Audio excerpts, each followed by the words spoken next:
बच्चों, जैसा कि स्क्रीन पे दिख ही रहा होगा, ये कहना गलत नहीं है कि मैं एक तरह से चैप्टर नंबर 23 की ए एक्सरसाइज आईएससी की बुक के पूरे क्वेश्चन सॉल्व करा रहा हूँ, है ना। कह दो 1 2 3 5 नहीं है, इसमें मैं कुछ कर नहीं सकता, पूछा नहीं तो बताया नहीं। कोई नहीं, मैं समझ रहा हूँ बच्चों का लेवल कैसा है। अरे सर कैसी बात कर रहे हैं, ऐसे थोड़ी होता है। अब तो कराऊंगा मैं। क्वेश्चन नंबर 4, तो सभी ध्यान दीजिएगा। क्वेश्चन नंबर 4 में 2 persons are standing on the opposite side. Question में क्या बोला गया है? दो बंदे हैं जो एक अपोजिट साइड में खड़े हैं। डन। तो अगर मैं क्वेश्चन को आराम से समझने की कोशिश करूं, किसी चीज के अपोजिट डायरेक्शन में खड़े होंगे, यस और नो? डन। तो क्या बोला गया क्वेश्चन में? They observe the angles of elevation of the top of the tower to be 30 degree and 38 degree respectively. Find the distance between them if the height of the tower is 50 meter. समझ आया question? मुझे नहीं आया। अरे मुझे नहीं आया। अरे मुझे तो समझा दो। बीच में नीचे से ऊपर देख रहे हैं, और बीच में टावर बना दूं मैं? वो तो तुम कह रहे हो इसलिए टावर बना रहा हूं, मुझे क्या दिक्कत है?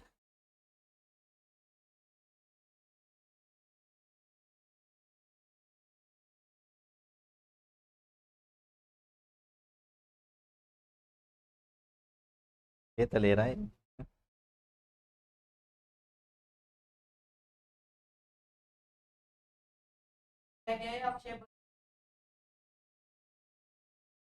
क्यों बनाऊंगा मैं नन्ही? इतनी बड़ी शेप को ले क्यों नहीं रही? चलिए, डन। बन गया टावर। छोड़ो। अब ये जो टावर है, ये बंदा यहां से यहां तक देख रहा है, ये बंदा यहां से यहां तक देख रहा है।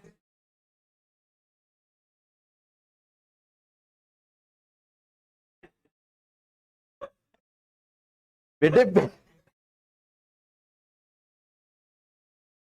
ये तो मैंने नहीं सोचा था, तो इस चक्कर में बंदा गायब कर दिया मैंने। अड्डा, क्वेश्चन समझ रहे हो तुम? ऐसे ही समझो, देसी तरीके से, तुम्हारे बस की ना है समझ रहा। डायग्राम में गलत तरीके से देख रहे हो तुम। अच्छा, देखो एक बंदा यहाँ खड़ा है, एक बंदा इस तरफ खड़ा है। हाँ, ठीक है, क्लियर।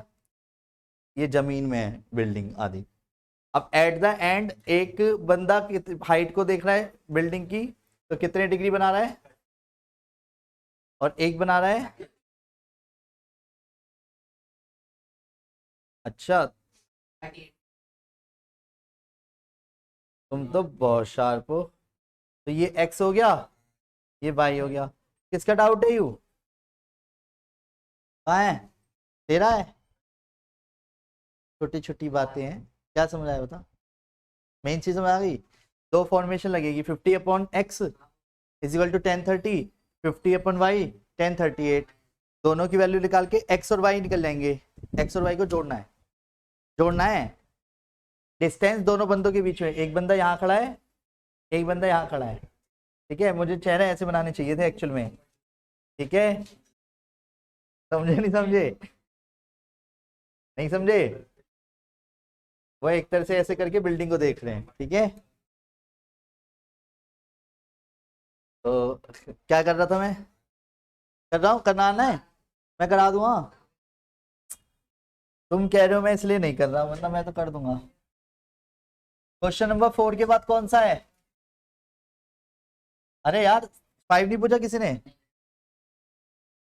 पूछ लेते, पूरा हो जाता।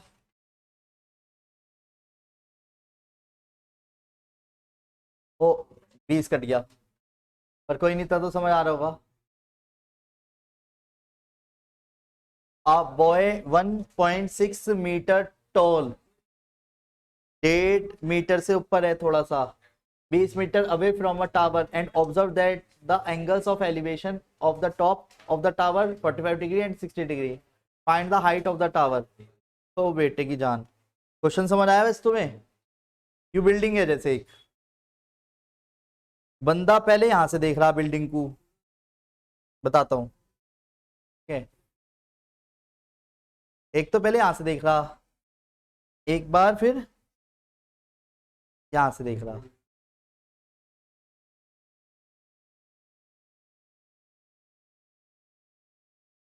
क्वेश्चन को ध्यान से समझना है। A B C D, ready? Question में बोला गया है जो दिख रहा है 1.6 मीटर हाइट का एक बंदा है। ओए होए होए होए, ये बोला गया है तो यानी इस बात को भी समझना पड़ेगा आपको। क्यों? क्या कल तो क्या उसे यही तो बोला है, एक 1.5 फुट से ऊपर का, मतलब 1.5 मीटर से ऊपर का बंदा है, away from a tower and observe the angle of elevation. ये रहा, यहां से देख रहा है, 1.5 मीटर का बंदा दिया है, तो इसका मतलब जमीन से ऊपर से देख रहा है वो। तो नहीं आया समझ तुम्हें? नीचे की मेन चीज समझ नहीं आएगी तुम्हें? बाद में 1.6 ऐड कर दूंगा टावर में। हाँ कोई बात नहीं, क्या दिक्कत है, मैं अलग अलग भी क्यों बनाऊं? सही बात है।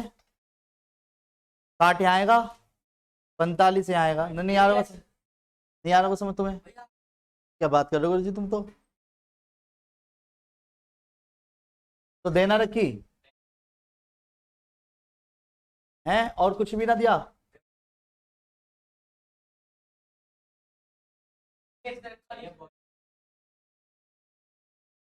हाँ ये तो कहाँ से कहाँ तक?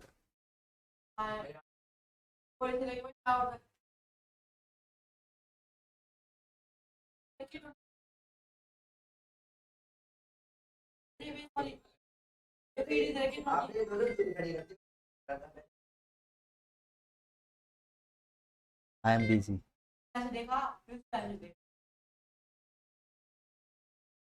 अच्छा, ओ अबे यार, कर दिया ना क्वेश्चन को भी तुमने, सीधा सीधा क्वेश्चन था। हाँ वो तो अब समझ आई गया मुझे, थैंक्स। इधर देखिए, हर किसी को नहीं बताता मैं ये वाली बात।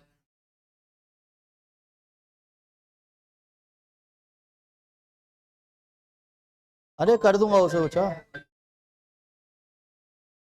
हेलो जी बेटा, मैं 3:30 4 के बीच में कॉल करूंगा, है ना?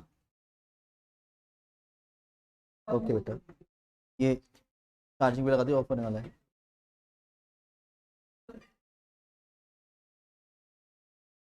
देखो देखो, अरे देखो ना, यही बंदा यहाँ से देख रहा है, पहले सही बना रहा था मैं, ऐसे ऐसे है ना?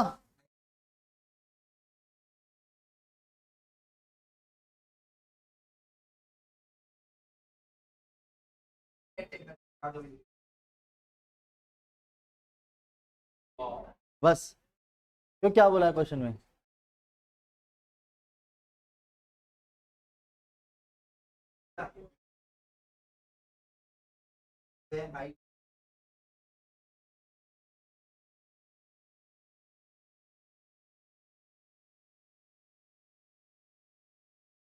तो 60 डिग्री कहाँ से बनाओगे? ओ बे यार,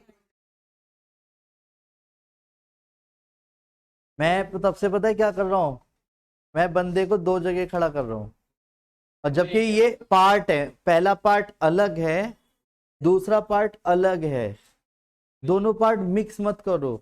आप ही कर रहे हो उससे, जिसका डाउट है उसको समझ आ गई गलती क्या थी। यही गलती कर रहे थे आप, तब से इसी चीज को समझाने की कोशिश कर रहा हूं, आपको यही गलती नहीं करनी है, दोनों पार्ट अलग अलग हैं, पहले एक पार्ट को समझो। नहीं आया समझ? तो एट द एंड अब बंदे की जो क्या है, क्या कहते हैं उसे, हाइट, वो कितनी है? यहां से यहां तक 1.6 है, ये देखना शुरू करा, तो जो भी, ये कितना है 45 डिग्री, ये 20 दे रखा है, तो ये x आएगा, ये 1.6 आएगा। बाद में आंसर में x प्लस 1.6 करना मत भूलना। नहीं आया समझ भाई? x upon 20 is equal to 1045, 1045 की वैल्यू 1, एक्स अपॉन 21 25 कैसे?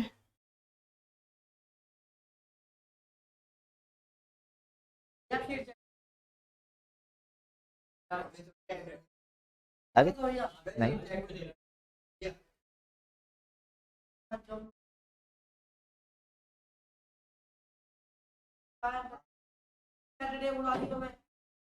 इसी तरीके से दूसरा एंगल ले लेना, क्वेश्चन सेम रहेगा। समझ आ गया? तुम बहुत बहुत अच्छे बच्चे हो, मुझे पता है। कहाँ है?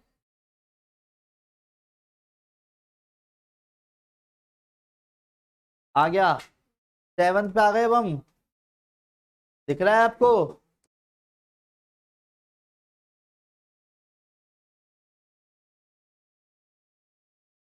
7 क्वेश्चन में आ गया।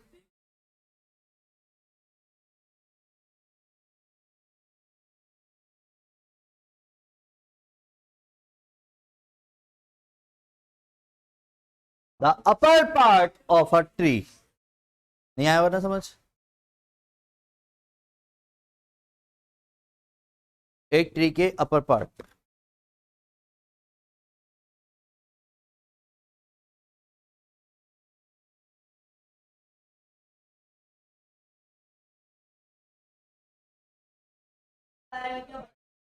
उसने ये बोला है ट्री का जो हाइट है,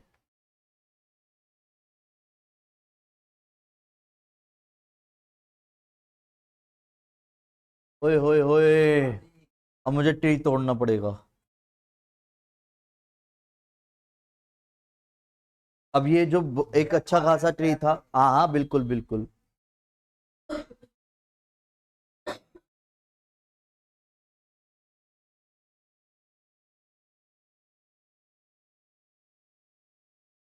गिर गया, गिर गया, हाँ टूट के गिर गया, बोला ऐसे।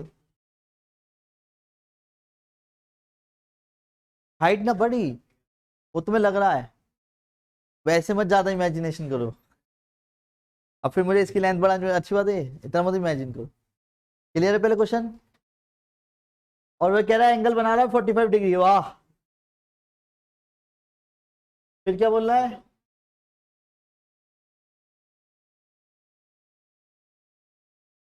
क्या कह रहा है? टॉप ऑफ द ट्री, ये कहां से दे रखा है? ये बेस दे रखा है, तुम्हें कैसे पता? तो top of the tree touch कर रहा है, सही बात है। और हाइट ऑफ द ट्री, यार ये तुम पे ये क्वेश्चन ना हुए? नहीं आया समझ? नहीं आया समझ? एक पेड़ बीच में से गिर के टूट गया, 45 डिग्री एंगल बना ही रहा है, तो मुझे एंगल पता है, एक लेंथ पता है, दो से निकालनी है। तो h upon 15 is equal to 10 45, 10 45 की वैल्यू 1, तो आंसर आ गया h 15 मीटर है। नहीं आया समझ? Good question. अब अगर मान ले, वो तो अभी उसने सिर्फ ये बोला है height of the tree before it was broken, hypotenuse से निकालेंगे 15 का स्क्वायर प्लस 15 का स्क्वायर इज इक्वल टू। आप गलत कर रहे हो यहाँ पे, बहुत गलत कर रहे हो तुम सब। यहाँ पे ये मत करो, नहीं बिल्कुल मत करो। आपको हाइट ब्रोकन की चाहिए ना? क्या बोल रहा हूँ मैं?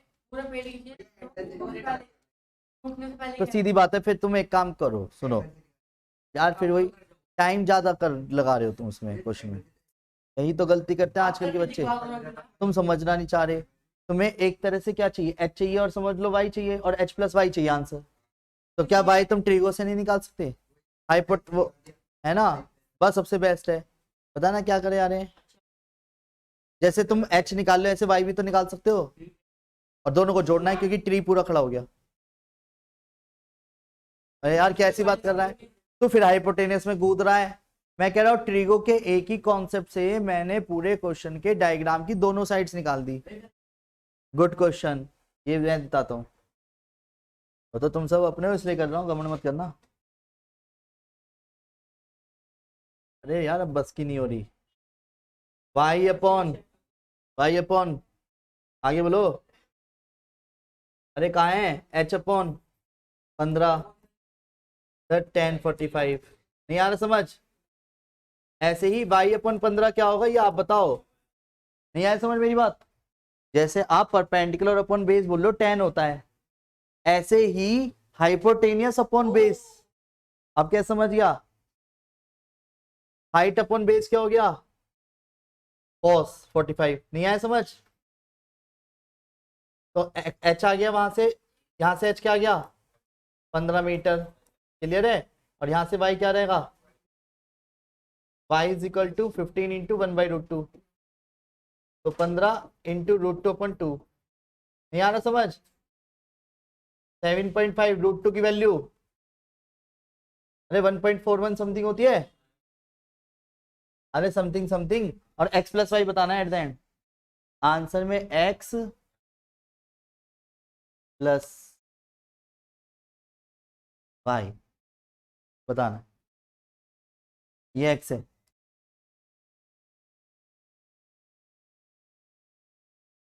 क्या आप बात कर रहे हो, समझ आ गया? पर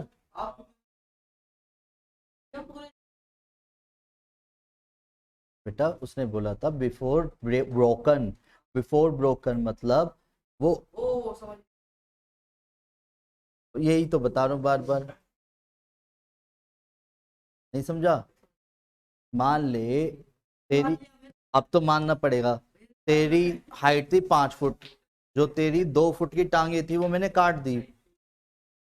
तो मेरे क्वेश्चन को ध्यान से समझ, तुझे ऊपर का हिस्सा भी पता है 3 फुट, तेरे को अपनी टांगों का हिस्सा भी पता है 2 फुट, यही तो हो गया। नहीं आया समझ? नहीं आया क्या? आप सब तो बहुत अच्छे अच्छे हो। क्वेश्चन नंबर कौन सा है? 8वां।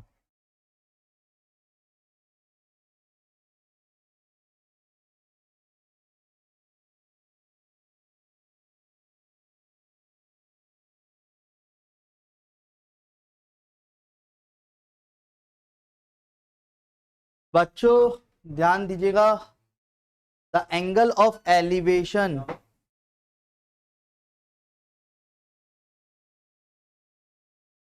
of the top of an unfinished tower from a point at a distance of 80 meter from its base is 30 degree.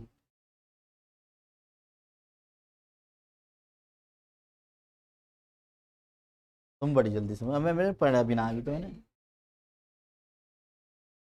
यार आज कितने सालों में मैं सुबह जल्दी उठा हूँ। 4 मीटिंग लाइन अप कर रखी थी आज सुबह से।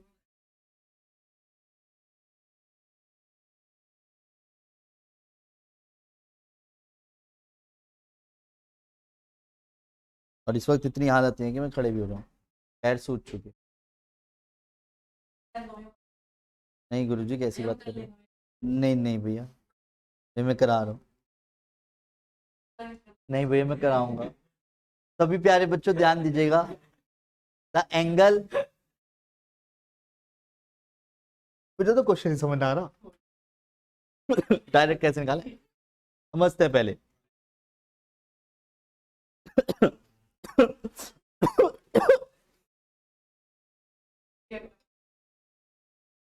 पता नहीं भाई, ये इनकम्प्लीट है, ठीक है, ये रहा, अभी सीखे निकल रही है इसमें,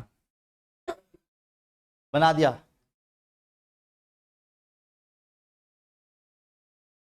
इससे किसी अदर के टॉप को देख रहा है? अच्छा यहाँ खड़ा है अभी, ये 80 मीटर पे है।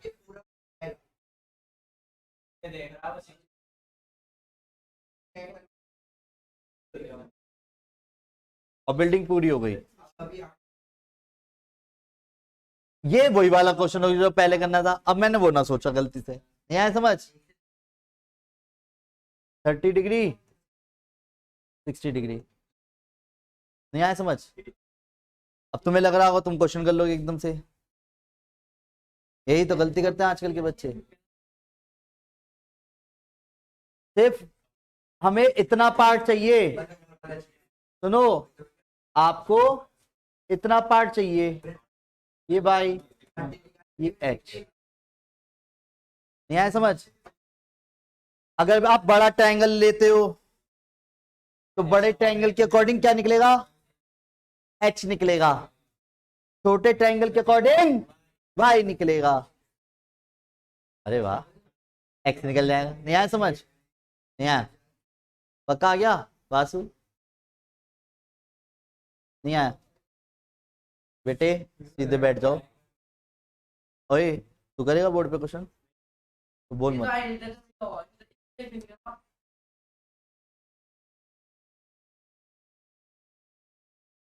ये अपने बड़े भाइयों का नाम डुबो रहा है।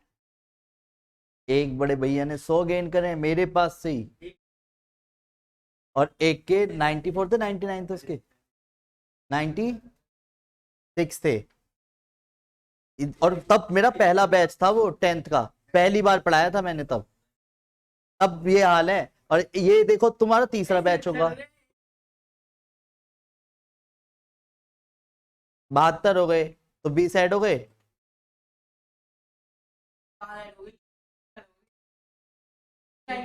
हाँ तो 20 नंबर ना मिले भी तो 20 मिलेंगे, जरूरी है बस। तो फिर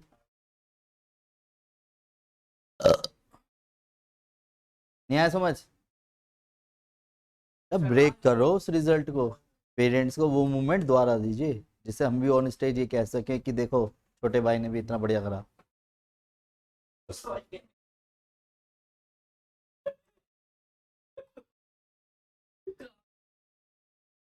हाँ उसमें इवेंट में तुम दोनों नहीं थे, तू नहीं था है, और तुम नहीं थे बस। तुम उन, और सब तो थे ना यहाँ पे। हाँ तो आप उन, क्या हो गया इसे।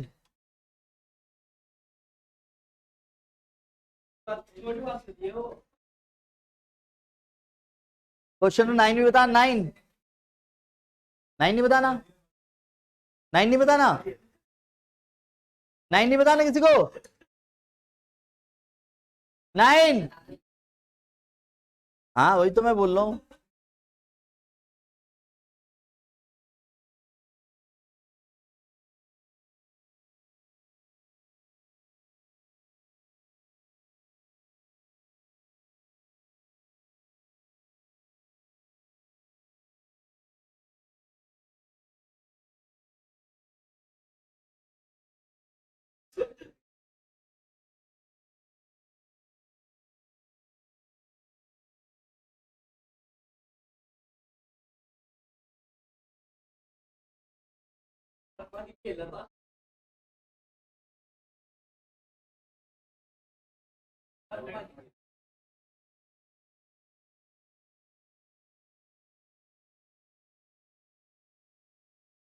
करें स्टार्ट, भैया पढ़ो आराम से।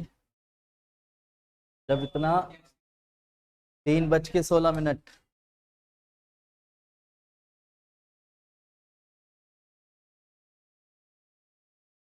क्या बोला क्वेश्चन में वो, at a particular time when the sun's altitude is 30 degree, ओहो the length of the shadow of a vertical tower is 45 metre. ओहो हो, नहीं आया होगा ना समझ समझ, खाली सी निकली। At a particular time when the sun's altitude is 30 degree, the length of shadow of the vertical tower है। अच्छा, हाइट ऑफ द टावर, समझ आ गया तुम्हें।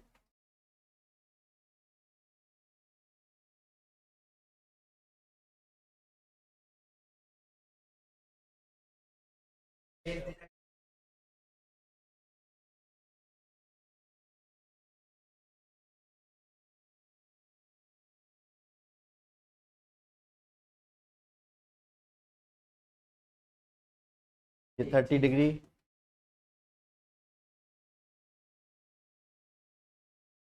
बस।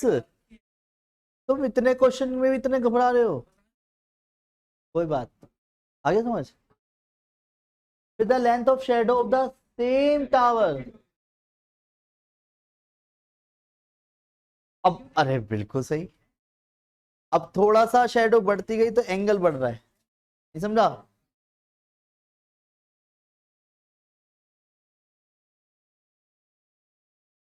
सही तो लिखा है, सही है।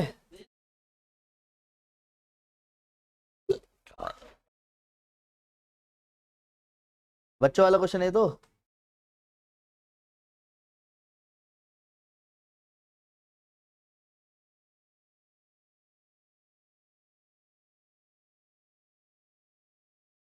उसका यूज होगा।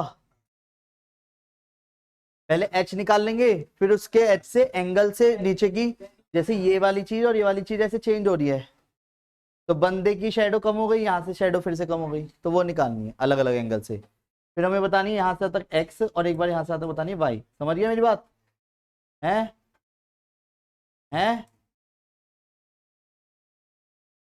समझ आया? नहीं है?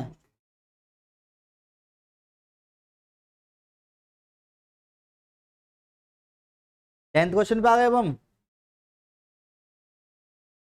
अरे आप तो बहुत अच्छे अच्छे हो।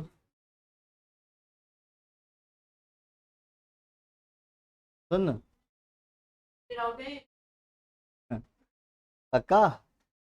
ठीक है, वरना हर एक का दिन आता है। करें स्टार्ट क्वेश्चन में।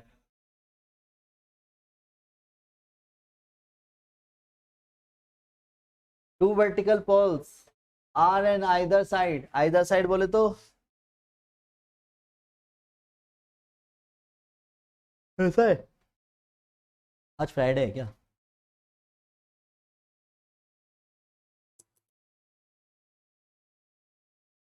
पढ़ते क्यों नहीं हो फिर? हैं?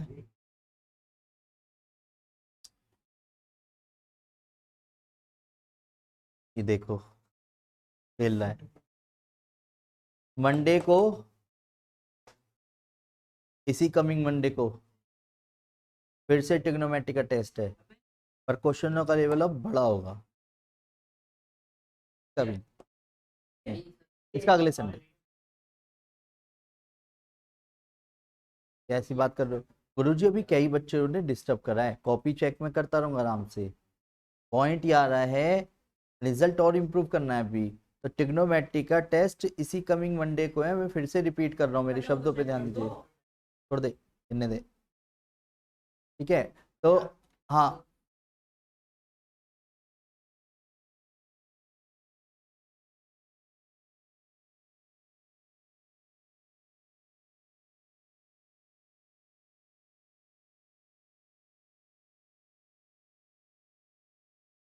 ड्यूटी कब है?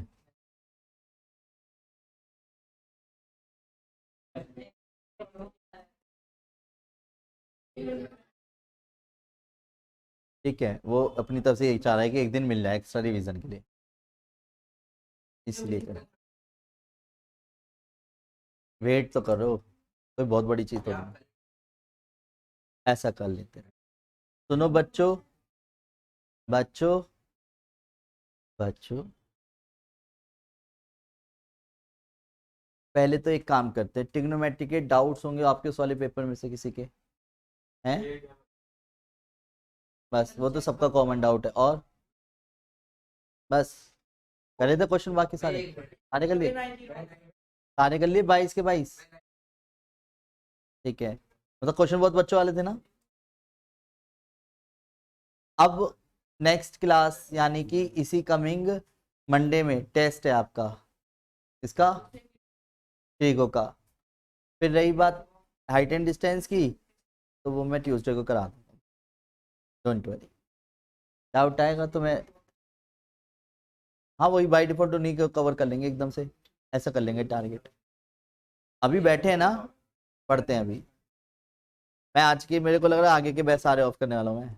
मेरी आवाज़ चेंज हो रही है, मैं उठा ही नहीं कभी, कई सालों से नहीं उठा सुबह 7 बजे। और क्या, 7 बजे उठाऊँ आज मैं? Good question. एक स्कूल में तो सेशन रखवाया हुआ था और 2 स्कूल में सेशन रखवाए गए हैं। नहीं समझे? जैसे तुम हमारे बच्चे हो, तुम्हारी जिम्मेदारी हमारी बाय डिफॉल्ट बन जाती है करियर को लेकर के कि आपके पास जब आफ्टर 10th जब कॉमर्स या साइंस लो तो उसमें आपको अपॉर्चुनिटी ग्रैब करने के लिए दोनों ऑप्शंस पता हो। या ह्यूमैनिटी में भी जा रहे हो तो क्यों, और अगर कॉमर्स विद मैथ लेते हो तो, या विदाउट मैथ लेते हो तो, पीसीएम ले रहे हो तो, पीसीएम बी ले रहे हो तो, या पीसीबी ले रहे हो तो, एक थोड़ा सा रोड मैप होता है। और ये बहुत करियर का एक ऐसा रोड मैप है जो आपको अभी चूज करना है। फिर इसके बाद सेम रोड मैप 12th के बाद खुलता है। अगर कोई कॉमर्स वाला बंदा है तो, साइंस वाला बंदा है तो ह्यूमैनिटी, क्योंकि अब वो अपने सब्जेक्ट के साथ चेंजेस नहीं कर सकता, क्योंकि जिस चीज को वो लगातार 2 साल और पढ़ा है तो उसी में ही अब अच्छा करेगा। 2 साल पीछे जाके किसी साइंस वाले सब्जेक्ट को तो छेड़ नहीं सकता। तो अब आ जाओ कॉमर्स वाले में, तो कॉमर्स के साथ ऐसी बहुत सारी फील्ड्स होती हैं जो स्कूल में भी स्कूल के टीचर को नहीं पता। नहीं समझा? तो कॉमर्स के उस रिवॉल्यूशन को लाने के लिए अब हम स्कूल टू स्कूल क्या कर रहे हैं, उनको अप्रोच कर रहे हैं, पर किसके थ्रू?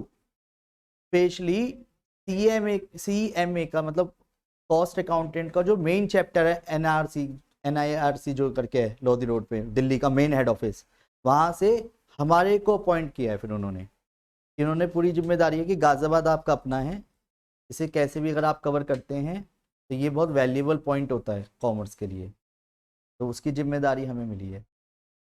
क्योंकि विवेक बाई प्रोफेशन खुद सीएमए भी है और उसको लेकर के करियर की कुछ ऐसी अपॉर्चुनिटीज बच्चों को पता ही नहीं है, उसको लेकर के बहुत दिक्कत हो रही है। क्योंकि जब साइंस और कॉमर्स की कंपैरिजन की जाती है ना, तो साइंस वाला तो अपने तुरंत फेंक देता है चीज़ें, ये बचपन से आईआईटी जेई या फालतू की चीज़ें सुनते ही आ रहा है, करना ना है, जबकि एट द एंड करना वही एक आधा कोई है जो ग्रूमिंग शुरू से लेके चल रहा है, पर एट द एंड क्या हो रहा है। और जो कॉमर्स का है, कॉमर्स का क्या करता है, साइंस ना मिली स्कूल में इसलिए कॉमर्स ले ली, परसेंटेज कम रह गए स्कूल वाले साइंस ना दी, मेरा दोस्त भी कॉमर्स ले रहा है मैंने इसलिए कॉमर्स ले ली, मेरे पूरे खानदान में साइंस दे ले रखे तो मैं कैसे कॉमर्स ले लूं। पर पेरेंट्स भी बड़ी दिक्कत दे रहे हैं। तुम्हें तो कुछ भी ना पता, मैं तो कितने पेरेंट्स से रेगुलर मिलता हूँ, है भैया हमारे खानदान में तो कोई भी ना है साइंस मतलब कॉमर्स का, क्यों ही पता ना कॉमर्स लेके बैठिए पता ना क्या करेगा। समझो, पता उस टाइम खुंदस आती है बहुत गंदी पेरेंट्स पे, मतलब वो खुद अपने शब्दों में ये कह देते हैं कॉमर्स कुछ नहीं है। नहीं समझे? जब पेरेंट्स ही कॉमर्स कुछ नहीं है तो इसका मतलब क्या हो गया, या तो उनको पहले काउंसलिंग कर दो, नहीं समझे, कि उन्हें पहले बता दो कि बिना कॉमर्स के साइंस वाले कुछ नहीं है। तुम्हें मशीन चलानी है, उसकी मशीन की कॉस्ट कोई और निकाल रहा है या तुम निकाल लो बैठ के, तुम्हें तो चलानी है। एट द एंड कॉमर्स वाला तो सारी गणना वही कर रहा है। अगर इस बिल्डिंग की कॉस्ट है तो उस कॉस्ट का मैनेजमेंट तो कोई कॉमर्स का बंदा ही करेगा या साइंस वाला कर रहा है बैठ के? साइंस वाला यही तो करेगा, पैनल कैसे बनना है, पर पैनल की क्या कॉस्ट डिसाइड होनी है वो सब तो कोई और ही करेगा। नहीं समझे? हाँ बात है। यार क्या बात कर दी, फिर वही वाली बात, उनके पास आंसर्स हैं। नहीं समझे? तुम अभी भी साइंस को लेकर के आंसर्स दे सकते हो। भाई अगर मैं कहूँ तो आप सुनी सुनाई बातों पे नाम दे दोगे, पर मैं कॉमर्स की जब बात करूंगा तो अभी आप सारे ब्लैंक हो जाएंगे 1 मिनट में एट द एंड, और जबकि समय से पता होनी चाहिए चीजें। नहीं समझे? नहीं समझे? जी समझ गए गुरुजी, क्या बात कर रहे हो तुम, इतनी जल्दी समझने लगे तो बात ही क्या है।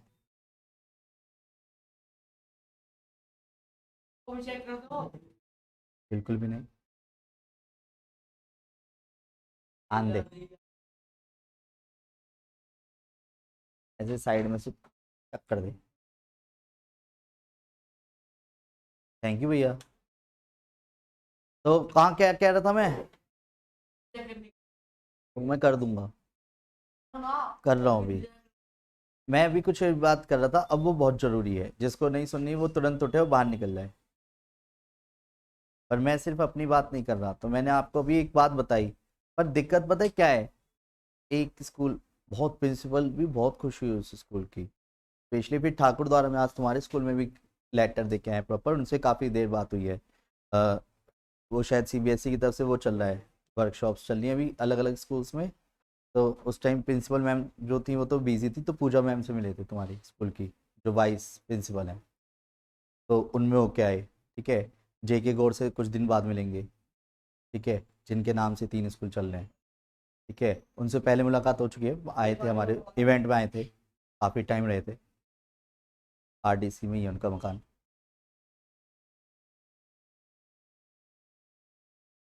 क्या? हाँ, पदचिन्ह का कराया था हमने वो। तुम्हारे स्कूल वाले भाव ही ना दे रहे। एक्चुअली तुम्हारे स्कूल में एक चीज़ और भी है ना, तुम्हारे स्कूल में पहले से हम नॉन है, बहुत तगड़े वाले। तुम्हारे स्कूल में हम पहले से इतने नॉन हैं कि 13 सालों की जर्नी में सबको पता है एवी स्मार्ट स्टडी कौन है। इतनी बड़ी बात है यहाँ पे, टीचरों के जहन में उतरा हुआ एवी स्मार्ट स्टडी, क्योंकि कई बार ऐसा हो चुका है कि एवीएसएस के बच्चों ने टीचर्स को ही थोड़ा सा डाउन कर दिया बार बार पॉइंट आउट करके, और ऐसे में क्या होता है, टीचर की किलसती वैसी है, कोचिंग वाले हो तो वैसे भी नहीं समझे, तो कोचिंग वाले हैं तो नेचुरल बात है किलस जाते हैं, तो ऐसे कई बार हो चुका जिसकी वजह से वो, और हमारा 36 का आंकड़ा बन गया ऐसे में। तो इसलिए क्या हुआ, एक टीचर से अप्रोच करी, उन्होंने दूसरी को बोली, जो अकाउंट का जो मेन डिपार्टमेंट देखती है, वो एवीएसएस वाले, वो तो उनका खुद का भी कोचिंग है, वो ये नहीं देख रहे कि बताना क्या चाह रहे हैं, उन्होंने क्या कर दिया, जीरो कर दिया सारी बात को एट द एंड। इसलिए हमने कहा बाहर में जाओ। इसलिए क्या बोला, तुम्हारे को तो हमारे से गाइडेंस मिल जाएगी, जो नहीं है वो कुछ कर नहीं सकते ऐसे में, ठीक है। तो पैसा नहीं मांग रहे, इसमें पैसा नहीं मांगते हम, पागल है क्या, ये फ्री ऑफ कॉस्ट है, जो हम सेशंस ले रहे हैं इसमें पैसे ही नहीं मांगते हम, क्योंकि पैसा लेके अभी हमें क्या करना है, एट द एंड अगर आप किसी करियर को सिलेक्ट करते हो तो एक क्वेश्चन मार्क आता है कि फ़ायदा क्या है, तो बहुत सिंपल सा फ़ायदा है, आप उसको रजिस्ट्रेशन कराने के लिए उसका ना रजिस्ट्रेशन, ये सीए, सीएमए, सीएस जितने भी प्रोफेशनल कोर्स होते हैं वो कॉलेज नहीं करा सकता, गवर्नमेंट इनके लिए अलग से एक इंस्टीट्यूट बनाता है, जैसे ICAI, institute of chartered accountant of India, ऐसी institute of cost and management accountant of India, institute of chart मतलब कंपनी सेक्रेटरी ऑफ इंडिया, तो ये क्या है, सीएस की चैप्टर इंस्टीट्यूट है, ICAI सीए का है, ये 1949 में बनाया था गवर्नमेंट ने, एक अलग आइडेंटिटी कि आप सीए बना के हमें दो, जैसे यूपीएससी का सुना होगा तुमने एग्जाम, यूपीएससी एक कंपनी है, लाइक यूपीएससी बहुत सारे गवर्नमेंट एग्जाम्स लेने में हेल्प करती है, किसकी, गवर्नमेंट की, वो एग्जाम लेकर के रैंक डिवाइड करके इंटरव्यू लेवल तक बढ़िया से तरीका अपना करके फिर वो IAS DM किसको देती है, गवर्नमेंट को, समझ गए। तो यूपीएससी एक अलग आइडेंटिटी है, वो कोई कॉलेज नहीं करा सकता। SSC की तैयारी होती है जैसे, तो SSC गवर्नमेंट की अपनी आइडेंटिटी नहीं है, गवर्नमेंट की अपनी एक संस्था हो गई, जिसके सारे गवर्नमेंट एग्जाम्स को जो उससे नीचे की ग्रेड में आ जाते हैं वो SSC देखेगा। और फिर बात आ जाती है जैसे प्राइवेट सेक्टर बैंक हो गए, और ये अपने भी एग्जाम्स ले सकते हैं, मल्टीनेशनल कंपनी को अपने एग्जाम्स ले सकते हैं किसी भी बंदे को ज्वाइन कराने के लिए।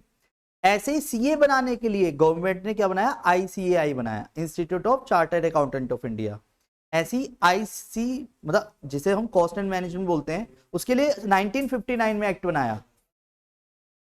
आप इसको समझने की कोशिश कीजिएगा, यहाँ पे क्या हुआ, गवर्नमेंट ने अपने एक्ट बना दी, तो ये प्रोफेशनल कोर्स हैं, और प्रोफेशनल कोर्स का इतनी अहमियत होती है कि आप अपने करियर में सिर्फ प्रोफेशनल कोर्स को करके फॉरेन कंट्री की ग्रेजुएशन और पोस्ट ग्रेजुएशन के इक्विवेलेंट हो जाते हो, यानी इंडिया के अकॉर्डिंग तो वैसे ही है। तो आप ग्रेजुएशन और पोस्ट ग्रेजुएशन नहीं करते हो तो भी बाय डिफॉल्ट इग्नू या बहुत सारी ऐसी यूनिवर्सिटीज हैं जो आपको सिर्फ ये कहेंगे 2-3 हजार रुपए बस हमारी पेमेंट कर दो और आप अपना सारी डिग्री हमसे ले लो ऐसी, क्योंकि उन्हें ये पता है जितना वो सीए और सीएमए में पढ़ लिया उससे कहीं ज्यादा, मतलब उससे कहीं कम हमारे में है, उतना तो हम भी नहीं करा रहे ग्रेजुएशन पोस्ट ग्रेजुएशन में, नहीं समझे, साइलेंट कर रही, नहीं आया समझ क्या बोल रहा हूं मैं, क्या है?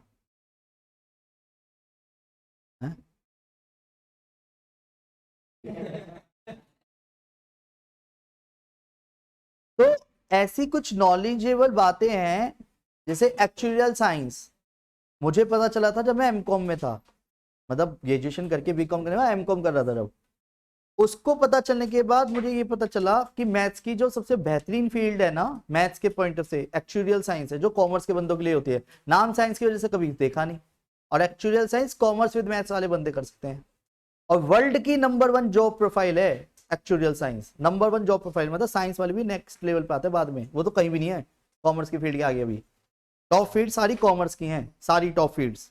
और जिसमें कि एक्चुअल साइंस वर्ल्ड की नंबर 1 जॉब प्रोफाइल कैसे ट्रीट की जाती है, सैलरी पैकेज से। क्योंकि मिनिमम सैलरी पैकेज इंडिया में कम से कम 1.25 है, समथिंग 1.5 करोड़ के आसपास। और फॉरेन में भी डिमांड है और यहाँ भी। और ऑल ओवर इंडिया कितने एक्चुअलीज हैं, मात्र 350।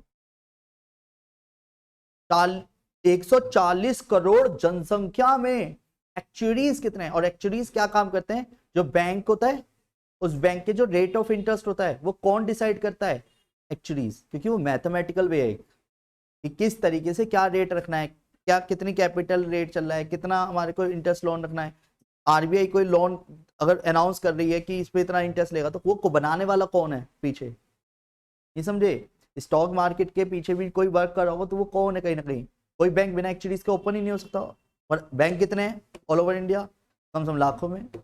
और एक्चुअलीज कितने हैं, 350। समझ जाओ क्यों नहीं होगी सैलरी उनकी ज्यादा, बाइट पर नहीं समझे अभी भी। पर पढ़े तब ना, हमें फोन तो चलाना है, पर किस चीज के लिए। स्नैपचैट देख लेते हैं, किसी की रील्स देख लेते हैं, कौन कहाँ जा रहा है कहाँ नहीं जा रहा देख लेते हैं, दूसरों के स्टेटस देख लेते हैं। क्योंकि खुद का स्टेटस तो बनाना नहीं है, और खुद का स्टेटस बनाना है तो वैसे बनाना है, वैसे वाला नहीं बनाना है। कि स्टेटस का मतलब होता है जहाँ बैठ जाओ तो आपके नाम की एक वर्ड हो। जैसे कि आज की मैं बताता हूँ, हम 3 स्कूलों में विजिट हुई हमारी एक तरह से, ठीक है। तीनों स्कूलों में सिर्फ इस बात की वर्ड थी कि विवेक ने विवेक यूज नहीं किया, विवेक ने सीएमए विवेक अग्रवाल यूज किया, जो कि उसका एक्चुअल नेम है प्रॉपर, सीएमए विवेक अग्रवाल। जैसे सीए विवेक अग्रवाल, सीएमए विवेक अग्रवाल, ये होता है ना। तो सीएमए इन, मैं कुछ नहीं ना, अगर मैं, उसके पीछे भी रीजन है मैं क्यों नहीं कर पाया। फिर मैंने सोचा था मैं पीएचडी करता हूँ पहले, फिर एक्चुअली के बारे में पता चला, एक्चुअली का फिर मैंने एंट्रेंस दिया, पहला स्टेप क्लियर। फिर उसके बाद वही अब पूरी तरह इन्वॉल्व हो चुका हूँ इंस्टीट्यूट में, और मेरे को कम से कम 6-7 साल पहले पता चली थी एक्चुअली के बारे में। तो अब ये जब लेट पता चलेगा तो कहाँ इंटरेस्ट रह जाएगा पढ़ने का। आपका तो फ्लो पूरी तरह टूट चुका 13 साल पहले की पढ़ाई में है। नहीं, उस वो जो बताता था उतना ही पता था ना फिर तो, तब भी। क्योंकि एट द एंड मेरी बात समझो, मैं बताने क्या चाह रहा हूँ। मैथमेटिक्स में मेरा इंटरेस्ट था, बाकी सब्जेक्ट में मेरा घंटा कोई इंटरेस्ट नहीं था। अकाउंट में इसलिए बन गया था क्योंकि स्कूल में हाईएस्ट मार्क्स में गेन करना था अपने आपको, और करते करते बाकी सब्जेक्ट पर सर जाने लगता है। जब आप पढ़ने लगते हो 2 सब्जेक्ट, तीसरे चौथे पांचवें सब पे जाता है सर उसका। फिर जब आपको दिखता है यार आप इतना टाइम दे रहे हो तो थोड़ा इसे भी दे दो, चिल्लड़ इस पे भी फेंक दो थोड़े से, ऐसा होता है ना, वो वाली सिनेरियो है। तो बोर्ड एग्जाम हो गए, ग्रेजुएशन शुरू कर दी, दिल्ली यूनिवर्सिटी से भर दिया था। उस बीच में वो ऑनर्स ना करके पास भर दिया। 2 सेगमेंट होते हैं, एक होता है पास ग्रेजुएशन में, एक होता है ऑनर्स। ऑनर्स में क्या होता है, जिसमें आप ऑनर्स करना चाहते हो सब्जेक्ट को आप पहले ही बता देते हो कि मुझे मैथ्स में ऑनर्स करना है, मुझे इकोनॉमिक्स में ऑनर्स करना है, मुझे अकाउंट में ऑनर्स करना है। तो उससे रिलेटेड क्या होता है, 3 सब्जेक्ट और ऐड होने जाते हैं। जहाँ 6 सब्जेक्ट पढ़ते हैं वहां 9 से 10 सब्जेक्ट पढ़ते हैं आप ग्रेजुएशन में पर ईयर। मेरे में मैथ जो थी वो 2 साल थी बस, सेकेंड ईयर और फर्स्ट ईयर। थर्ड ईयर में मैथ नहीं थी बीकॉम नॉर्मल पास में। अब पीएचडी ये कहती है, पीएचडी करने के लिए मैंने एप्लीकेबल करने की जब सोची, बात करी, डिस्कशन करा, तो उसकी एलिजिबिलिटी यही है। पहली बात तो 60% चाहिए, हम मेरे तो 50% भी सही से ना आए बीकॉम में, नहीं समझे, सॉरी 55% चाहिए थे ग्रेजुएशन में। तो मेरे 40 मतलब 50 या 49 समथिंग है परसेंटेज, बहुत बुरी परसेंटेज बीकॉम की मेरी, ठीक है। फिर आ जाओ किस पे, एमकॉम की, वो मेरी 70% बनी। पर उन्होंने कहा इससे हमें मतलब ही नहीं है, क्योंकि एलिजिबिलिटी, अच्छा वो भी चलो मतलब रख दें, क्योंकि उन्होंने ये क्राइटेरिया रख दिया कि अगर बच्चे के पोस्ट ग्रेजुएशन में 60+ है तो भी एलिजिबल हो गया। क्योंकि ग्रेजुएशन में नहीं बने कोई बात नहीं, पोस्ट ग्रेजुएशन में तो बन गए ना। पर एलिजिबिलिटी में एक और क्राइटेरिया आया कि ग्रेजुएशन के टाइम पे उसके पास 3 साल मैथ होनी चाहिए थी। क्वेश्चन मार्क बन गया, मैं तीसरे साल कैसे मैथ कर लेता हूँ भाई, जब है ही नहीं। तो अगर पहले दिन से पता हो 12th के, तो मैं जान के बीकॉम यहाँ से करूंगा क्यों दिल्ली से, मैं यहीं के कॉलेज से ना पढ़ता जिसमें 3 साल मैथ होती, या मैं अदर यूनिवर्सिटी को देखता। वो बचपन में होता है ना ड्यू ड्यू ड्यू ड्यू। और दिल्ली यूनिवर्सिटी मात्र एक यूनिवर्सिटी है, ऐसी 1000 से ज्यादा यूनिवर्सिटी हैं पूरे ऑल ओवर इंडिया, 1000 से ज्यादा, सर्च करना आराम से, 1000 से ज्यादा। सिर्फ हम एक यूनिवर्सिटी देख रहे होते हैं, दिल्ली यूनिवर्सिटी। गाजियाबाद के अंदर ही कम से कम नहीं तो 15 से 20 यूनिवर्सिटीज हैं। और ये मात्र एक यूनिवर्सिटी, जिसके 2 ही कॉलेज है बस। क्राइस्ट यूनिवर्सिटी, यूनिवर्सिटी भी नहीं है एक, ये यूनिवर्सिटी भी नहीं है एक, यूनिवर्सिटी प्लस उसको जब देखोगे तो कुछ यूनिवर्सिटी बनने में टाइम लगता है, यूनिवर्सिटी के लिए आपको और क्राइटेरिया फुलफिल करना पड़ता है, वो भी आपको दिखेगा। एक यूनिवर्सिटी के अंदर कम से कम 100 कॉलेज आ जाते हैं, 100 से भी ज्यादा, 40 कॉलेज, 30 कॉलेज, 25 कॉलेज, इसलिए 2 ही है, इसलिए ये यूनिवर्सिटी नहीं, इसको कुछ और बोलते हैं। मतलब सर्च करोगे यूनिवर्सिटी, मतलब क्राइस्ट के ऊपर डाल के समझ आ रहा है क्या है वो एक्चुअल में, ठीक है। तो उन्होंने अपनी कम्युनिटी को बढ़ावा देने के लिए उन्होंने अपनी यूनिवर्सिटी कर रखी है। जामिया मिलिया इस्लामिया यूनिवर्सिटी है, तो जामिया मिलिया ने क्या कर रखा है कि अपने अकॉर्डिंग यूनिवर्सिटी क्रिएट कर रखी है, उसका बहुत ही बड़ा कैंपस है दिल्ली में, ठीक है। इलाहाबाद यूनिवर्सिटी हो गई, मेरठ यूनिवर्सिटी हो गई, पुणे यूनिवर्सिटी हो गई, आप समझो, मतलब अलग अलग शहर के अकॉर्डिंग अपनी अलग अलग हो गई। AKTU अब्दुल कलाम करके यूनिवर्सिटी है, काइट, मतलब जिसके अंदर काइट और ये सब ABS और ये सब आ जाते हैं कहीं ना कहीं कॉलेजेस, ये कॉलेज उसमें आ जाते हैं, ये कॉलेज है मात्र, पर कॉलेज किसी यूनिवर्सिटी के अंतर्गत आता है। जैसे आपका स्कूल CBSE के अंतर्गत आता है, आपका स्कूल ISC के अंतर्गत आता है, पर हमारे उसमें अगर बोर्ड की बात की जाए तो तुम्हें लग रहा होगा 3 ही बोर्ड सुने हैं, UP board, CBSE board, ISC board. Wait, Bihar board भी है, हरियाणा बोर्ड भी है। तुम्हारे बोर्ड एग्जाम हो सकता है कि फरवरी में शुरू हो, उनके खत्म हो चुके होते हैं, कुछ के बाद में होते हैं, किसी के पहले। अब पूरे सर्कल में कई सारी चीजें आ जाती हैं, सबका अपना अपना पैटर्न है। तभी कभी आपने नोटिस किया हो, जब आपकी डेट शीट आती है तो डेट शीट में ना बहुत सारे सब्जेक्ट लिखे होते हैं, पर हम अपने काम के सब्जेक्ट को ही मार्क करते हैं।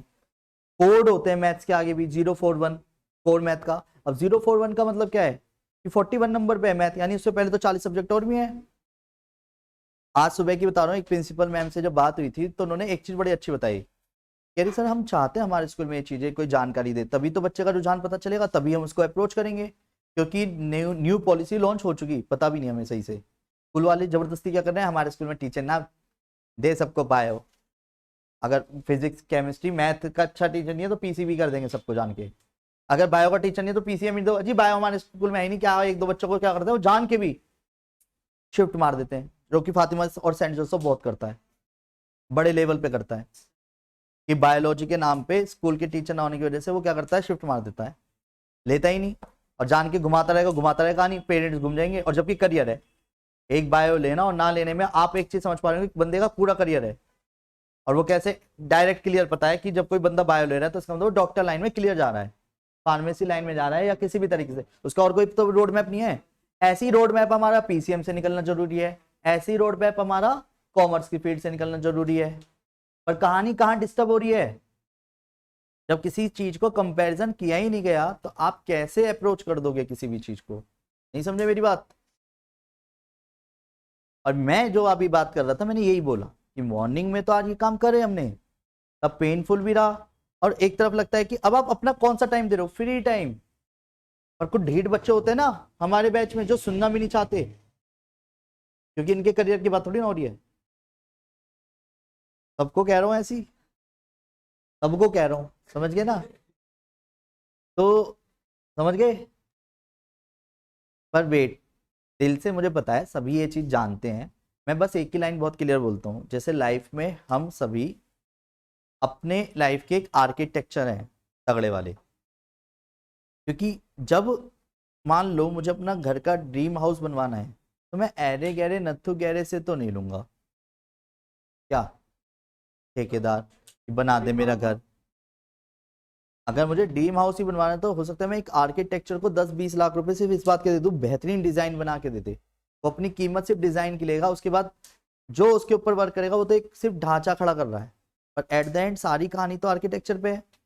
वैसे ही आप अपनी लाइफ के आर्किटेक्चर हो कि इसमें सिगरेट पीनी है, दारू डालनी है, लड़कियों से बातें करनी है, लड़कों के साथ घूमना है ना, या फिर अच्छे नंबर लाने हैं, अच्छे कॉलेज चाहिए, या एट द एंड कुछ अच्छी चीजें करनी है, ये सारी चीजें क्या हैं आप अपनी लाइफ में इन्वॉल्व कर रहे हो। अच्छे फ्रेंड सर्कल रखने हैं या बुरे फ्रेंड सर्कल रखने हैं, अच्छा खाना खाना है या बुरा खाना खाना है, आप मेरी बात समझ पा रहे हो, अच्छी बातें करनी है बुरी बातें करनी है, ये सब क्या है, ये आप अपनी लाइफ के एक आर्किटेक्चर बने हुए हो।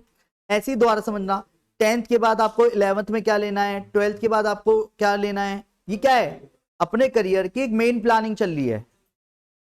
और इसको लेकर के पेन कौन ले रहा होता है, हमारे पेरेंट्स, जिनको खुद नहीं पता अभी, उसमें दिक्कत तो उनकी गलती नहीं है, क्योंकि वो अपने बिजनेस, अपनी जॉब प्रोफाइल में ऑलरेडी स्टक हो चुके हैं या इतना ऑलरेडी फंसे हुए हैं कि वो उन्हीं बंदों से पूछ पाएंगे जो उनके साथ लिंक में है बस। पर आज के समय की अपडेट वो उनको एकदम से नहीं मिल सकती, और ना वो हमारे लिए कोई वीडियो रिसर्च करेंगे, ना कोई वेबसाइट रिसर्च करेंगे, कोई तो वो पढ़ेंगे। अगर इतनी पढ़ाई करनी होती तो अपने टाइम पे कर लेते हो तो फिर। इसलिए क्या होता है, जो एजुकेशनलिस्ट हैं ज्यादातर, जिनके पेरेंट्स, उनको फुल गाइडेंस रहती है। इसलिए कहते हैं ना, आईएएस का बच्चा आईएएस बनना है, डॉक्टर का डॉक्टर बनना है। क्यों? नहीं नहीं, वो तो पैदाइशी होता है। नहीं, उसको गाइडेंस वैसी मिलती है।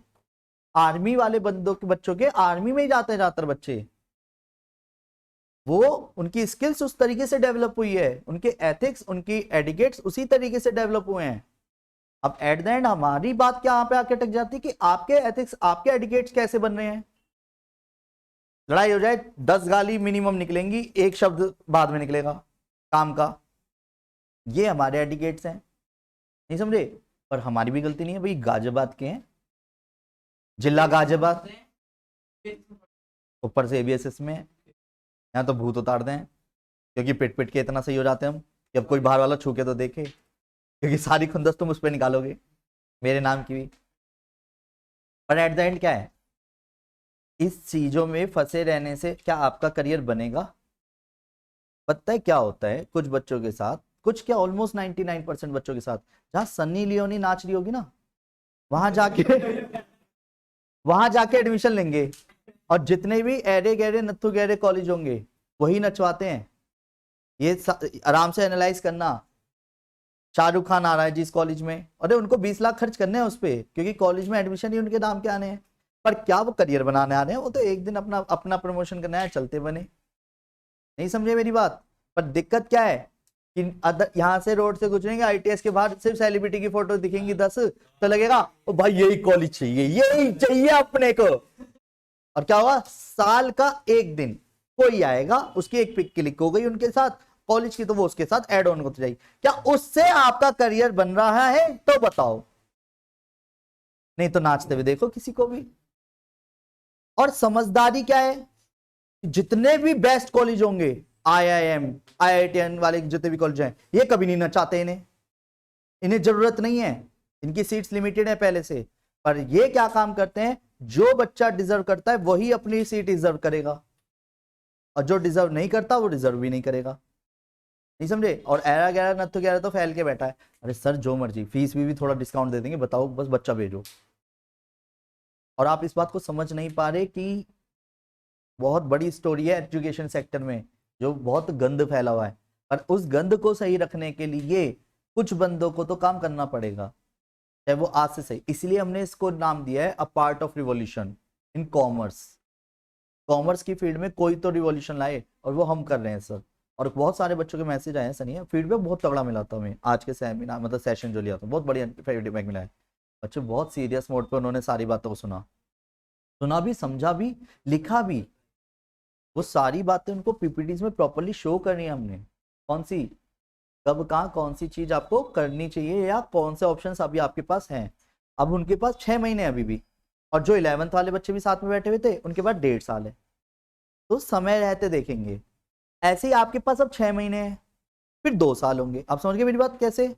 अब ये जो 6 महीने हैं, इसमें आपको पहले तो ये क्लियर करना है कि कॉमर्स, साइंस या ह्यूमैनिटी। क्योंकि कई बच्चे ऐसे भी मिले हैं जो साइंस कर रहे होते हैं, वो भी ह्यूमैनिटी वाली चीजों को दोबारा पढ़ते हैं, कॉमर्स वाले भी ह्यूमैनिटी को ज्यादा पढ़ते हैं, क्योंकि उन्हें बाद में पता चलता है अच्छा यूपीएससी आईएएस बनने के लिए ओहो, बचपन से ही हमारे को जो है एनसीईआरटी वाले जो कॉन्सेप्ट्स हैं, अपना इतिहास पुराना, उसको बहुत तगड़ा पढ़ना पड़ता है एक्चुअल में। यानी उसके लिए ह्यूमैनिटी बनती है प्रॉपरली, और ह्यूमैनिटी यानी उसके आगे दोनों पानी भरते हैं, कॉमर्स भी और साइंस भी, अगर एक्चुअल में गवर्नमेंट पॉइंट से देखें। क्योंकि वो एक ऐसी पोस्ट है, उसकी तो क्या कंपैरिजन की जाए। नहीं समझे? पर उस पोस्ट की गरिमा बनाई गई, उसकी सीट्स लिमिटेड रख के, चाहे 10 लाख भरे बंदे, 1000 ही रहेंगी सीट। और ऐसे ही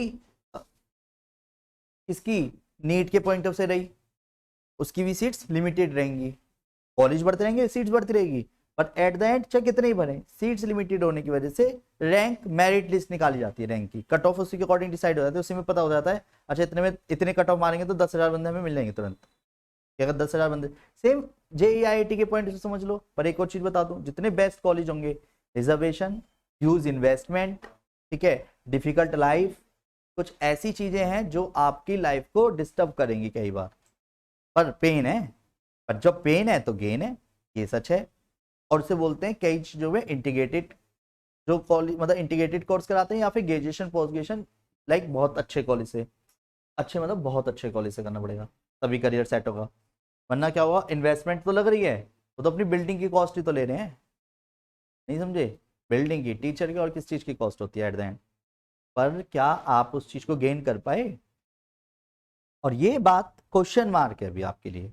डिफाइन मैं कर सकता हूँ, मैं एक बार में आराम से डिफाइन कर सकता हूँ, कॉमर्स बेस्ट है, साइंस बेस्ट है, मैं बेस्ट की बात नहीं करूँगा, मैं तो फील्ड दिखाऊंगा बस, इसके बाद क्या अपॉर्चुनिटी निकलेगी, इसके बाद क्या अपॉर्चुनिटी निकलेगी, इसके बाद क्या अपॉर्चुनिटी निकलेगी, और जो बच्चा कौन सा तुम्हारा ह्यूमैनिटी, उसके बाद क्या अपॉर्चुनिटी निकलेगी। 10th क्लास में ये क्लियर कर सकता हूँ बस अभी। जैसे आप 11th में साइंस वाले होंगे, फिर साइंस वालों के साथ मैं क्या काम करता हूँ मैं वो बताता हूँ, जितने भी IITians हैं, जो साइंटिस्ट हैं, उनसे मिलवाता हूँ, जितने भी 12th हैं ना सारे, उनसे मिलवा चुका मैं, ठीक है। फिर जो अपने CA कर रहे हैं स्टूडेंट, मतलब जो कॉमर्स के बच्चे हैं, उनके साथ CA CMA दोनों बच्चों से मिलवा चुका, जो कि आपने सेशन में देख लिया होगा उस दिन एलुमनाई में, इवेंट के अंदर भी, ठीक है। उसके बाद जो ह्यूमैनिटीज के फील्ड में, तो UPSC क्रैक करके जो बंदा उस दिन RBI का एग्जाम देके भी तुरंत आया था, पर वो कॉमर्स से गया था। पर ऐसी ह्यूमैनिटीज में भी कुछ बच्चे गए हैं जो जो अपनी फील्ड से बेटर फील्ड में गए हैं, जो IPS की तैयारी कर रहे हैं, कुछ ने क्रैक कर लिया है, कुछ को इंटरव्यू से थोड़ा सा आउट रह गया, एट द एंड जो भी रिजल्ट बने। तो ऐसे कई सारे बच्चे लिंक में हैं, क्योंकि आप पहले साल के स्टूडेंट नहीं है मेरे साथ, अब आप 14th 14th ईयर है अब आपका मेरे साथ, जब आपका 12th क्रॉस होगा 16th ईयर होगा वो मेरा, नहीं समझे मेरी बात।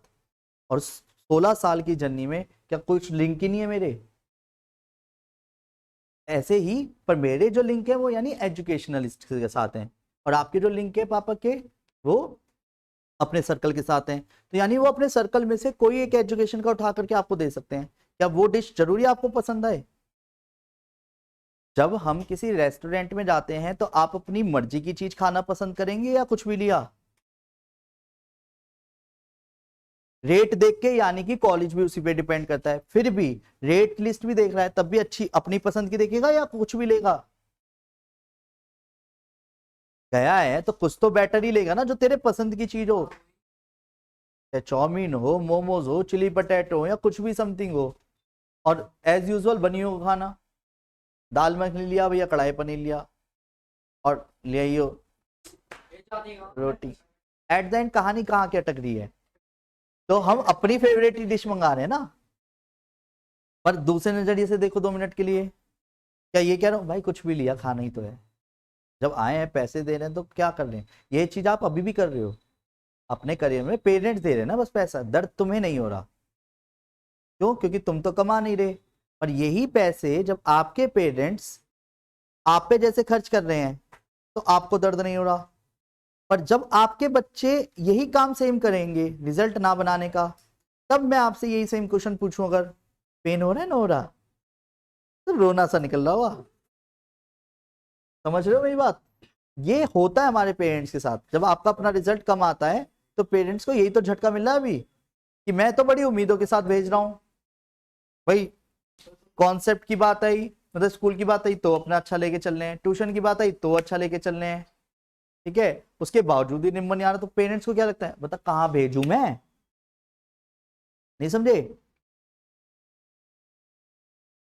फिर लास्ट में तो गुस्से में मम्मियां गाली बकेंगी और 2-4 बातें वही, कि घर ही बैठ जैसे बढ़िया, तो और वही रिक्शा चला ले, इससे बढ़िया तेरी शादी कर दें, तेरे बस की तो कुछ ना है, दुकान पे बैठ जा मेरे साथ, समथिंग, सारे वही शब्द जो नॉर्मली यूज होते हैं हर एक पेरेंट्स के थ्रू, एक से एक होते हैं, उन सारी बातों को तो बोलूंगा नहीं, बचपन में बहुत सारी थी, तो एट देन पर कॉमनली सबके साथ लिंक करती हैं, तेरे तो बहुत करती होंगी। तो अब उन वर्ड्स को, उनकी अहमियत समझो, मैं कहना क्या चाह रहा हूँ, उस अहमियत में आप एक चीज नहीं समझ पा रहे, कि वो पैसा वो अपने ऊपर खर्च कर सकते हैं। अगर तुम्हारी फीस 22, 24, 25, 30 हजार रुपये यहाँ भर दिए, वो अपने 1 साल के उसके घूमने में निकाल सकता है आराम से, बढ़िया जगह के, मियाँ बीबी दोनों, 3-4 दिन 6 दिन बढ़िया ट्रिप बनेगी अच्छी खासी। और पर क्या हो रहा है, नहीं इधर से कट मार, बच्चे का फ्यूचर है, इधर से कट मार, बच्चे का फ्यूचर है, कहीं जाना भी है, बच्चे के एग्जाम है, कहीं ये भी है, तो ये सारी चीज चलनी है। और इसी में क्या होता है, वो फंस गए। अगर उनको कुछ लेना भी है तो बचाने की कोशिश, खर्च करने की कम, क्योंकि खर्चा तो तुम खा जाओगे सारा, और तुम्हारी गलती भी नहीं है, ऐसे तुम्हारे बच्चों की भी गलती नहीं होगी। पर दिक्कत ये गलती है, वो गलती ये है कि आज के समय में अगर आपने सही डिसीजन नहीं लिया तो आज के समय में पर मंथ एक फैमिली के सिंगल चाइल्ड बच्चे के टाइम पे 1 लाख रुपए पर मंथ चाहिए, एक सिंगल बच्चे के साथ फैमिली को चलाने के लिए। नॉर्मल रेट है ये, कैपिटल रेट बोलते हैं इसे अकाउंट की भाषा में, ठीक है, कि स्लैब, यानी लाख रुपए से ऊपर कमा रहे हो तो ठीक है, लाख रुपए से कम कमा रहे हो तो यानी आप अपने खर्चे बस चला रहे हो, पूरे उस तरीके से नहीं कर पा रहे। और जब तक मतलब इसे अकाउंट की भाषा में एक अलग रेट वो बोला जाता है, ठीक है, इन्फ्लेशन रेट होता है ना, जैसे इन्फ्लेशन रेट समथिंग, तो वैसा है ये रेट। और जब तुम अपनी 12th करोगे और जब तक ग्रेजुएशन करोगे तब तक करीब 2 लाख तक पहुंचोगे कहानी, क्योंकि आज से 2000 जब मेरी 12th हुई थी तब 50,000 रुपये था, हर पर्सन को 50,000 तो मिनिमम चाहिए उस टाइम, और अब क्या है बोले 1 लाख है। तो तुम्हारे टाइम तक तो समझ पा रहे हो, अगर कोई डिसीजन आपका गलत हुआ और 6 महीने भी पीछे गए और 1 लाख, अगर आपके 1 महीने की कीमत 2 लाख रुपए थी कमाने के केस में, तो 6 महीने पीछे होने का मतलब क्या है, 12 लाख पीछे हो गए, वो पता भी नहीं चलेगा, क्योंकि जिस महीने से आप 1.5-2 लाख रुपए कमाना शुरू कर रहे होंगे तब तक आपको ये पता ही नहीं चला होगा कि आपने कितने टाइम में क्या गवा दिया है उस टाइम, नहीं समझे। और वही समय बचाने के लिए क्या होता है, गाइडेंस, कि अगर हमें सही डायरेक्शन में सही समय पे पता चल जाए तो हम अपना समय बचाते हैं। जैसे मैं अगर अपना समय बचा लेता पहले ही, जो मुझे एमकॉम में पता चली एक्चुअल साइंस वाली कहानी, गारंटी ले रहा हूँ 12th के टाइम पे पता चल जाए, नाव धेड़ के भारत, मतलब उन 13 के 13 एग्जाम्स को, बहुत गंदा वाला धेड़ था, क्योंकि 3 से 4 एग्जाम क्रैक करते हो, वो भी 3-3 महीने में होता है आफ्टर 12th, हर 3 महीने में आप एक एग्जाम दे सकते हो, तो हर 3 महीने में एग्जाम देने में आप समझो मिनिमम से मिनिमम सैलरी पैकेज ही 25 से 30 हजार का होता है, सिर्फ 3 से 4 एग्जाम देते ही एक्चुअली का। और 14-15 तक कंपनी खुद देती है कि तुम्हारे अब जो एग्जाम है वो हम देंगे, तुम बस हमारे यहाँ काम करो, क्यों, एक्चुअली की लिमिटेशन ही बहुत कम है, नहीं समझे। तो वो क्या करते हैं, तो थोड़ा बहुत भी पढ़ा तो आजा हमारे यहाँ काम कर ले बस, तू तेरा खर्चा भी हम उठाएंगे, तो पढ़ता रहे, जो बेटर बनेगा तो कम से कम प्लस ही है, माइनस तो है नहीं, तो ये भी होता है, नहीं आया ना समझ तुम्हें। ये छोटे छोटे स्टेप्स जो हैं ये मैटर करते हैं, और रेट लिस्ट बहुत मैटर करती है। अगर डिश फेवरेट चाहिए तो आप तो देख रहे हो कि ताज में बैठ के खाना खाना है, ठीक है, 5 स्टार में बैठ के खाना खाना है, पर पता चली वहां तो एक पानी का गिलास ही कम से कम 300-400 रुपए का बैठ रहा है, जिसमें कि हमें पता चला हम तो इतने में पेट भर के भी बाहर निकलने, नहीं समझे। और जबकि उस टाइम उसका मतलब हो गया उस तरीके के एक्सपेंस भी वैसी हो गए जिस तरीके की आपकी लग्जरी लाइफ होगी। पर आप वही वाली बात है ना, देख तो कुछ रहे हो कर कुछ रहे हो, तो वो मैच समझदारी नहीं है, नहीं समझे, नहीं आया समझ।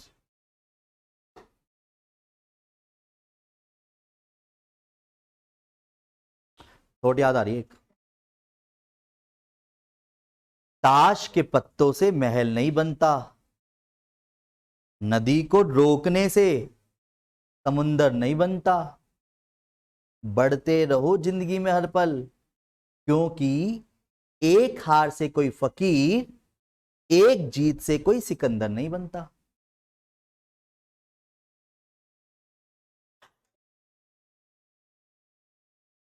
इसका मतलब ये था, आश के पत्तों से महल नहीं बनता का मतलब क्या है, यानी आप उसमें रह नहीं सकते, उसे आप महल बोल लो पर वो करते खत्म, वो एक्चुअल में महल नहीं है। फिर दूसरा, नदी नदी है, समुंदर समुंदर है, नदी समुंदर नहीं बन सकती रोकने पर, कि पानी इकट्ठा हो रहा है इकट्ठा हो रहा है, तालाब बोल दोगे, पर समुंदर एक अलग चीज है, नहीं समझे। तो नदी को रोकने से समुंदर नहीं बनता, बढ़ते रहो जिंदगी में हर पल, क्योंकि कभी कभी क्या होता है ना बचपन में, जैसे फॉर एग्जाम्पल 2 मिनट अब तेरे को टारगेट कर रहा हूँ, बाकी सब यहाँ पे सभी लाइक वो करेंगे। जैसे अभी रिसेंटली मम्मी ने बोला कि मेरे बेटे के, और ये सभी के पेरेंट्स कॉमनली मेरे को रोज बोल रहे हैं, हर दूसरे दिन सबके साथ है, बच्चे के तो 90+ आते थे, ये वो बच्चा है ही नहीं जो पहले था। तो मैं भी जानता हूँ तो है ही नहीं, लॉकडाउन में डिस्टर्ब हुए हैं सारे, इसमें मैं क्या कर सकता हूँ, मेरे को तो पता है। पर अब कहानी क्या है, शब्दों को समझना। मैं सिंपल इसी लाइन को क्या बोलना चाह रहा हूं कि कई बंदे उस जीत को ही सर्वोपरि मान बैठे हैं, यानी समझ गए, कि अगर किसी एक बच्चे के अगर 90 प्लस आ गए तो उसको इतना हवा में चढ़ा दिया कि अब 90 प्लस छू भी ना सकता कभी, नहीं समझे। और जबकि अब्दुल कलाम जी ने ये बात बहुत स्पेशली बोली हुई है कि अगर एक जीत आप एक ही बार जीते हो और दोबारा नहीं जीत पाए हो तो पहली जीत आपका तुक्का कहलाती है, और अगर आपको उसको सक्सेस रेशियो में दिखाना तो आपको दोबारा जीतना पड़ेगा, अदरवाइज लोग तुक्का बोलने के लिए भी रेडी हैं। और वही बात आ जाती है कि अगर आपने जैसे तेरे भाई को स्पेशली वाली बात बोली थी मैंने, क्योंकि 100 तो लिया है 10th में, दोबारा 100 वाले आसान नहीं है अब, क्योंकि बीच में गंदा वाला डिस्टर्ब किया है अपने आप को। एट द एंड क्या हुआ, और डिस्टर्ब उसे भी पता है, मुझे भी पता, सबको पता है बैच में और स्कूल में भी कि कैसे डिस्टर्ब किया है। तो डिस्टर्ब करने का रीजन क्या हुआ, रीजन तो नहीं जाता, मतलब डिस्टर्ब कर लिया तो इसका मतलब क्या हो गया, अब वो 100 नंबर पहली बार में जो लाया वो तुक्का कहलाने लगेगी, और यही शब्द बोलने पड़े उसे फिर। यानी क्या बोला, एक हार से कोई फकीर, यानी अगर आपके आज कम नंबर आए हैं तो कोई खत्म हो गए क्या आप। और फिर वही बोलूंगा, एक जीत से कोई सिकंदर नहीं बनता। अगर मान लो कोई सिकंदर बनने लगे तो फिर तो बात ही क्या है, किसी ने टॉप करने पे वो टॉपर रहे ये जरूरी नहीं है अभी, तो आपको अपने आप को स्टेबिलिटी पे लाना पड़ेगा अभी, नहीं समझे मेरी बात को लाइन में। इसलिए एक हार से कोई फकीर, यानी आज के आए हुए रिजल्ट से अपने आपको ये नहीं मानना कि मैं यही हूं, और आज के आए हुए अच्छे नंबर से ये नहीं मानना कि मैं एक्चुअल में यही हूं। तो दोनों में एक डिफरेंस है कि आपको उसे बरकरार रखना है अगर कोई अच्छा ला रहा है, और जो खराब ला रहा है तो उससे अपने आपको डिस्टर्ब नहीं करना है। आपको उसे इंप्रूव करने के लिए आज का समय अच्छे से देना पड़ेगा, समझ गए। नहीं समझा होगा ना बीबी, क्या समझा, कि खाली पुलाव मत बनाओ, ये समय आपका अपना है, या तो इसे सोना बना लो या सोने में गुजार दो, समझ रहे हो, नहीं समझे।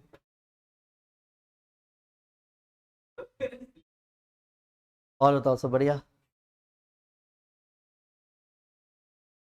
बटर,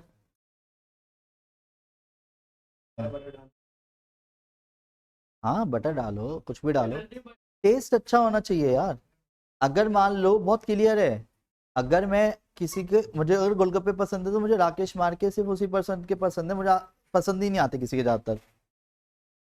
बिल्कुल सर, क्योंकि उसके जो गोलगप्पे का टेस्ट है, मतलब पहली बात गोलगप्पे का ही अपने आप में जो एक पूरा फॉर्मेट है वही बहुत बढ़िया है। बुला लो बुला लो, अंदर बुला लो।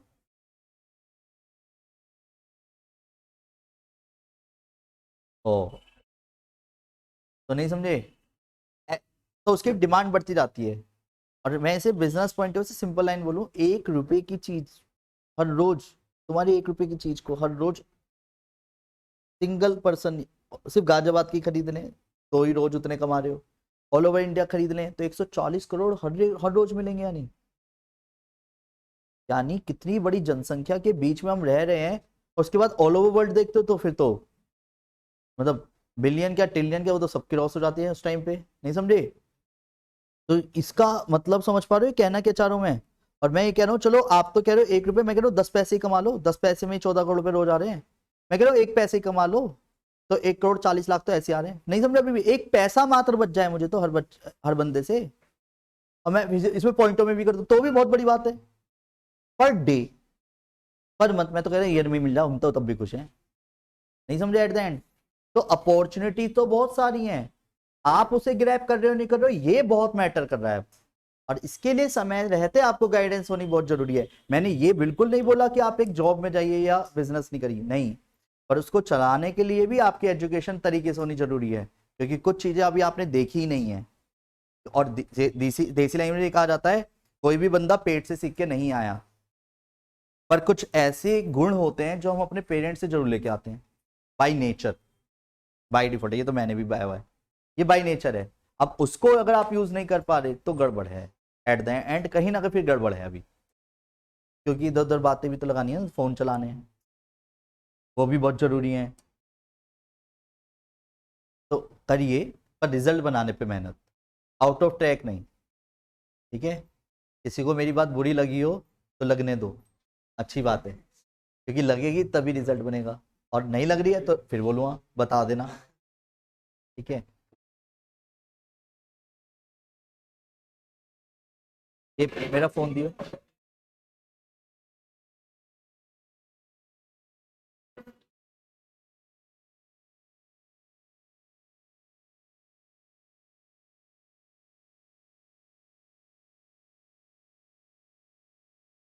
हेलो।